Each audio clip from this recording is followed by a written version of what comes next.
Now, alcohol affects people differently based on a lot of factors, and as we learn more, it turns out that even moderate drinkers are at risks of health issues. Joining me now to explain more is Kate Save from Be Fit Food. Kate, just in time for me, post-weekend drinks, tell us what you've seen, how it's affecting people. Well, I guess we all know we have very different alcohol tolerance, and so body size, we know a smaller person can generally tolerate less than a larger person, but gender plays a role, our age plays a role, so the older we get, the less tolerance we have or ability to break down the alcohol.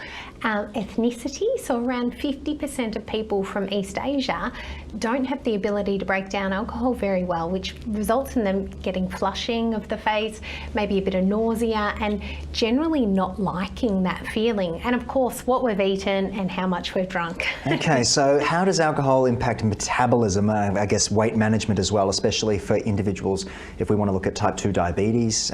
Take us through a little bit about that. When we consume alcohol, alcohol does have a significant amount of calories. So it's a lot of people refer to the sugar in the alcohol as being the problem, but actually itself, alcohol has around 7 calories per gram, whereas protein and carbohydrate are only 4 calories per gram. Fat is 9 calories per gram. So alcohol is really up there in terms of the density of the calories, but more importantly, it's empty calories. It's got no real nutritional value. And unlike other nutrients, we don't store it in our body. It's actually a toxin that we have to burn off. So whilst we're burning it off, it pauses our metabolism from burning fat, protein, carbohydrate, and forces us to burn that first so that we don't get poisoned.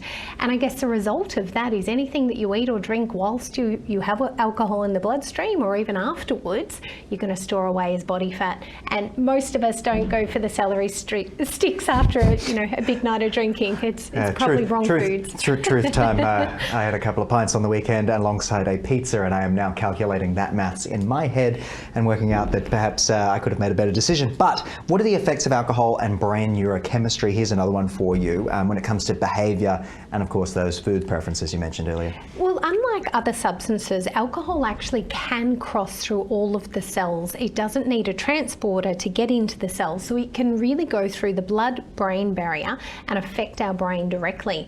And it tends to like the prefrontal cortex, or the part of the brain that's responsible for our judgment and our thinking, and also, I guess, that inhibition. So it tends to make us relax, let go of our inhibitions, and perhaps say things we may or may not regret. But more importantly, if you are having too much of it, it will affect your hippocampus, which is your memory center in the brain. So a lot of people after a night of drinking cannot remember what happened after a certain point in the night, and that is a direct result of those chemicals produced from alcohol affecting the brain. Wow, and of course the hippocampus is that little seahorse-shaped thing that keeps it all in there. But let's talk about alcohol consumption leading to nutritional deficiencies, particularly in vitamins like zinc and B vitamins. Take us through a little bit more about what we're missing out on. Yeah, so I guess when you're having a lot of alcohol, and by a lot of alcohol, the definition is very low, and this really surprised me. A regular drinker is someone who drinks 1 to 4 drinks a week, even less than that. If you drink in a fortnight, you are a regular drinker. And I thought that's an interesting definition. So it means at least 2/3 of the population are actually regular drinkers.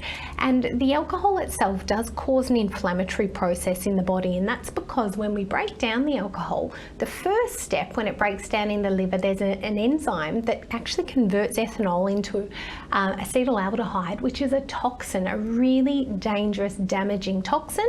And if you drink too much, that next stage to break it down to another component that is less damaging that we can then burn off may be slowed, and hence the damage happening to the body. So it's in the GI tract or the gut, and it's also affecting our gut microbiome. So we didn't know this a long time ago, but it can change the different balance of bacteria. So that balance of good and bad bacteria can be upset, as well as bacterial overgrowth of bad bacteria. Great, I am starting to rethink my decisions. But besides metabolism, what other health risks have you found that are associated with drinking too much or in excess?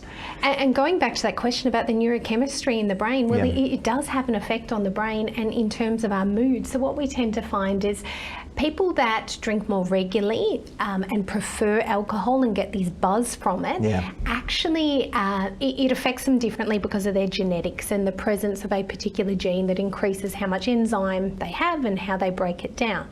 But after the drinking, our motivation, our mood is a little bit depressed, and even anxiety can result, and nobody's immune from that. Let's talk about that a bit more just to finish, the mood effects and I guess the lingering after effects, the hangover, if you will, literally and figuratively, of drinking.